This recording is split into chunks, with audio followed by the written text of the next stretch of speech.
All India Trinamool കോൺഗ്രസിന്റെ നേതൃത്വത്തിൽ Kaipamangalam police സ്റ്റേഷനിലേക്ക് മാർച്ച് നടത്തി. പോക്സോ കേസിൽ പ്രതി ചേർക്കപ്പെട്ട CPM നേതാവ് BS ശക്തിധരനെ അറസ്റ്റ് ചെയ്യാത്തതിൽ പ്രതിഷേധിച്ചായിരുന്നു മാർച്ച്. AITC സംസ്ഥാന ചീഫ് കോർഡിനേറ്റർ സജി മഞ്ഞക്കടമ്പൻ ഉദ്ഘാടനം ചെയ്തു. ജില്ലാ ചീഫ് കോർഡിനേറ്റർ NK സുധീർ അധ്യക്ഷത വഹിച്ചു. വനിതാ വിഭാഗം സംസ്ഥാന ചീഫ് കോർഡിനേറ്റർ ഷൈബ മുരളീദാസ് മുഖ്യപ്രഭാഷണം നടത്തി.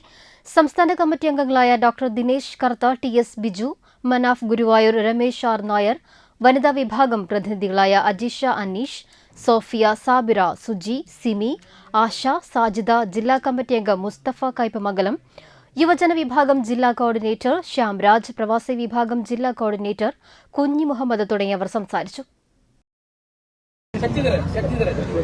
അദ്ദേഹം ഇവിടെ ഒരു പെൺകുട്ടിയെ പീഡിപ്പിച്ചു എന്ന് പറഞ്ഞ് ആ പെൺകുട്ടിയുടെ മാതാവും ഇവിടെ പരാതി നൽകിയിട്ടും ഇവിടുത്തെ പോലീസ് അധികാരികൾ അതിന് വേണ്ട ഗൗരവം കൊടുത്തിട്ടില്ല. അവരാ പ്രതിയെ ഇതുവരെ അറസ്റ്റ് ചെയ്തിട്ടില്ല. അതിൽ പ്രതിഷേധിച്ചുകൊണ്ടാണ് ഞങ്ങൾ